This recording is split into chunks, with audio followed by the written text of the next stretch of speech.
Welcome in, everyone. Ty Bartell in with another Coach's Corner as we venture into the AAC with the new Boardman Girls Basketball head coach, Jeff Hammerton. And Coach, first and foremost, how are we doing today? Great, thanks, and thanks for having us. And one thing, I've known DJ for a while. I just thank you guys for everything you do for high school sports. Tell you, YSN has brought a whole new element to high school basketball, football, everything, and we can't thank you enough for everything you do. We love what we do, Coach. We always say we're just fans of you guys, and we're definitely big fans of what this Boardman girls basketball team can bring. Because I was talking with you a little bit off air, Coach. We know there's a lot of young talent that was on this team last year that's going to be coming back, and there's supposed to be a lot of new leaders that we're going to be seeing take over as well. Why don't you tell me a little bit about the team? Why don't we meet the team for the 2022-23 season? Yeah, one thing when I came back as the head coach, the number one thing was getting numbers. Our numbers had dropped in the last couple of years. In the past 4 years, we didn't have a freshman team, which is tough to build a program from there. And then last year, due to some injuries and some girls quitting and stuff, we ended up without a JV team at the end of the year. So building that program was the number one goal when I took the program back over. So we now have 26 girls in the program, which is phenomenal. And we have 3 levels. We will have a freshman team, a JV team, and a varsity team. And like I told the team, the 6 seniors are going to be the building blocks of where this program goes from the future. And those 6 seniors, in no order other than alphabetical, because you don't want someone to read into it and say, why do you say my name first? But those 6 seniors that are going to be the building blocks of the foundation moving forward are going to be Natalie Davis, Allison Fleming, Cami Goski, Bella Martin, Reagan Smith, and Gia Treveri. And you talk about girls returning. Some of those are returners. Some of those girls are coming back out who haven't played in a couple of years. And Natalie is coming off a torn ACL. So, that's a great mix of leadership, but also experience and new girls coming back their senior year.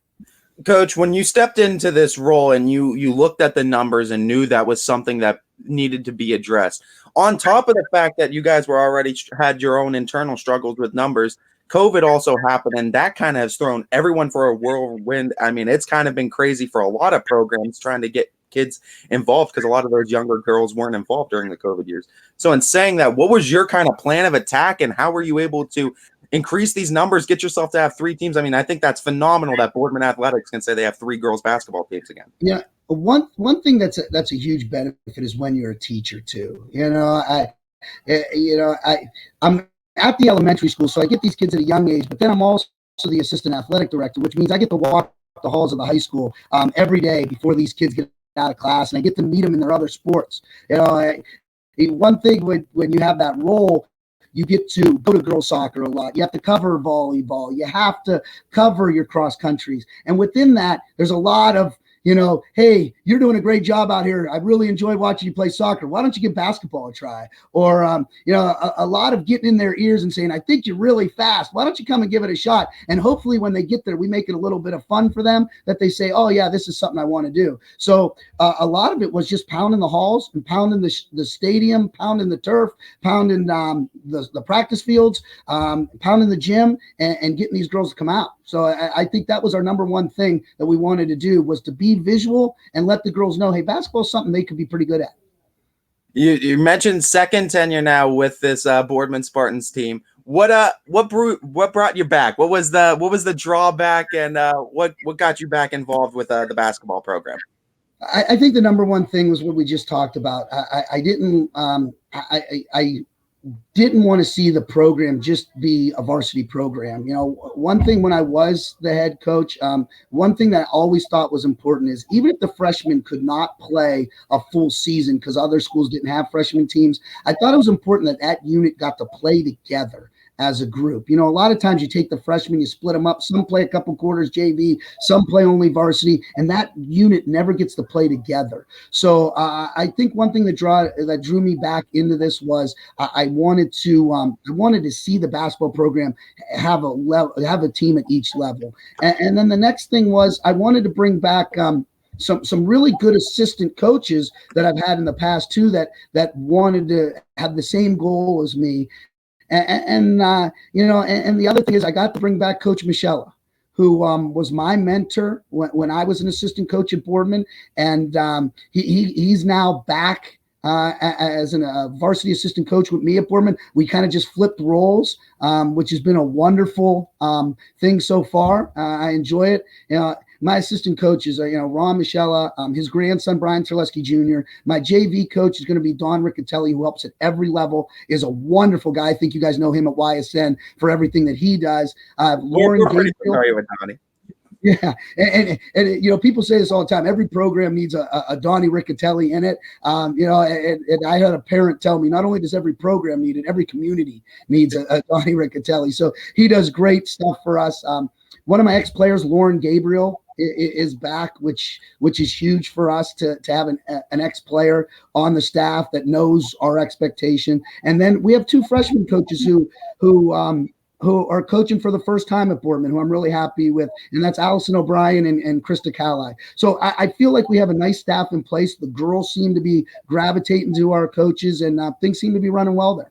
We're mentioning freshmen a lot, and this has been a question I've been kind of asking a lot of coaches, because I feel like it's important to ask it from the shoes of a freshman, because I feel like a lot of times you have those nerves, you have those butterflies, and I think the freshmen can sometimes tend to overthink things going into the varsity level. So in saying that, what is it that you in particular, you and your staff are looking for out of these freshman players, that if I'm coming to you as a freshman, I want some playing time, I want to get as many minutes as I can, what do I need to do in order to achieve that on your squad? Well, the first thing for freshmen is we want them to feel some type of success. And to feel that success, we feel like it is playing freshman basketball as a group. Then as we see those successes move up, then we transition them into the JV and the varsity. The one thing that I'm very fortunate for is not just those 6 seniors I mentioned early, but I also have 5 juniors who I'm counting on every one of them to get minutes and to really participate or to provide a lot of points for us, specifically with Mackenzie Riccatelli. You're returning a girl who's played, like you said, since her freshman year. So you, as your freshman year, maybe you take a little lumps here and there. Sophomore year is a building year. Now we expect Kenzie to take that big leap from her sophomore to junior year. I also have Sam Dubel, who's coming off a knee injury. She had a tore ACL during a soccer season last year. She's working her way back. CeCe Johnson, who plays volleyball for us, is now, I'm counting on her to be one of those bigs who spell either Cami Goski or Bella Martin.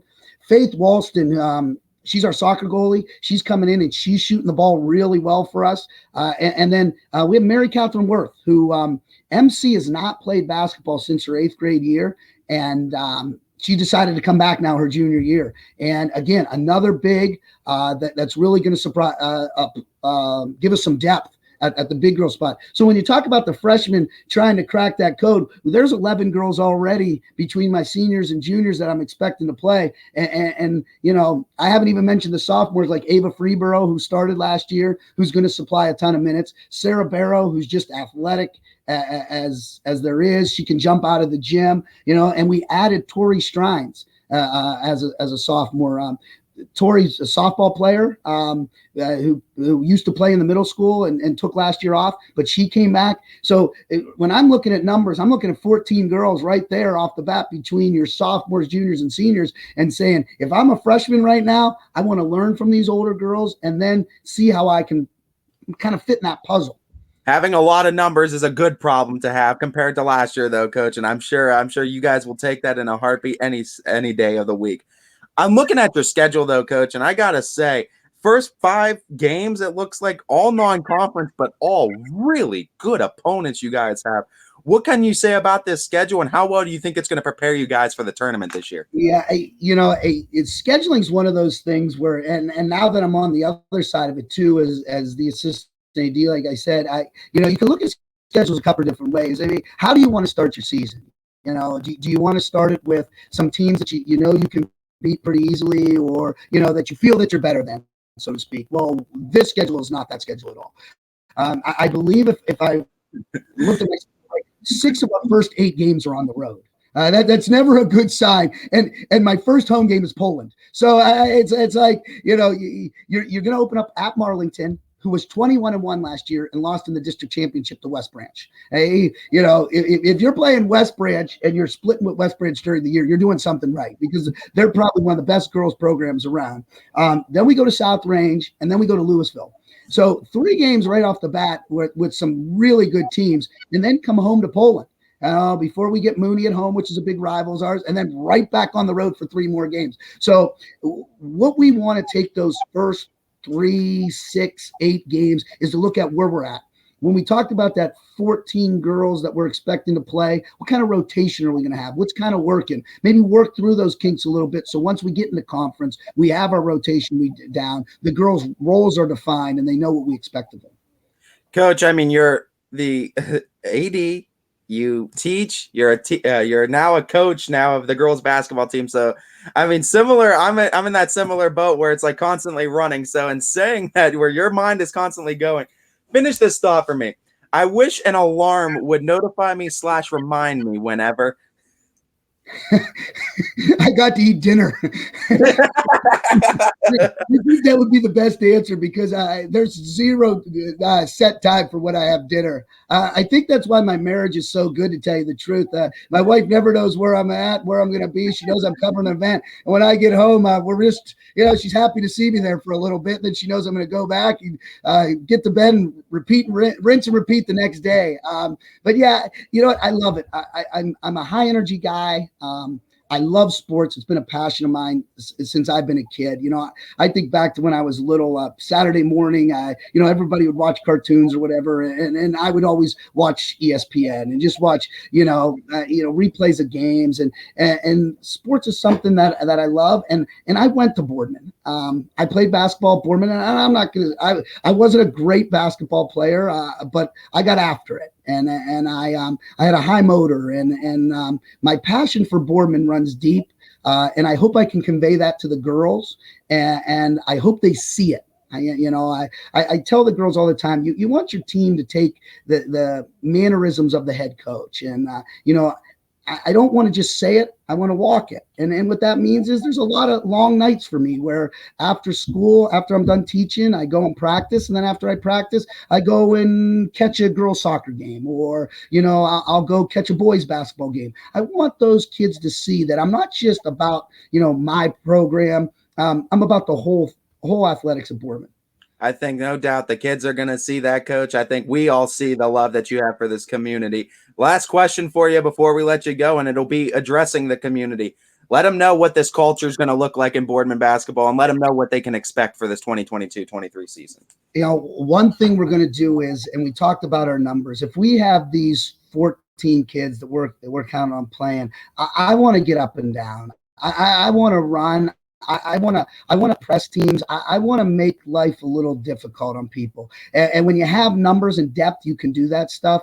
I would like the community come out and watch our team. And after they see how we play, they see that was an enjoyable brand of basketball. That was really fun to watch. And I think you start that with the defensive end. And I said, I told the girls last night, I said, the way we're playing and the way we want to play, you got to be in great shape. And we're going to get up in your face. We're going to make the game not half court in a box. We're going to make the game, 87, 90 some feet. We're going to get in your face. We're going to make you earn every inch of that basketball court. And then when we get the rebound, our goal is to get up and running. So that's what I want the community to know. I hope they embrace that style, because that's what we're working on. And, and I know our opponents aren't going to let us just do it. I know Campfield isn't going to say, hey, Boardman wants to press us. We'll just turn it over and let them lay it up. And, Campfield has their brand, which is going to be, they're going to put their feet down and they're going to say, hey, we're going to make this tough on you on the offensive end and play great half-court defense. Or, we know West Branch is going to, do a couple different things defensively and make things hard. We know that's going to happen. We know we're playing really good teams, but I want the community to know that they're going to be proud of the brand of basketball we're playing. I think the community is going to be proud. We're certainly proud of what you guys are accomplishing over there. You can catch this newly revamped Boardman Girls Basketball team and Coach Jeff Hammerton as they get ready to start the 2022-2023 season only on ysnlive.com. This has been another edition of Coach's Corner with the Boardman Girls Basketball coach, Jeff Hammerton.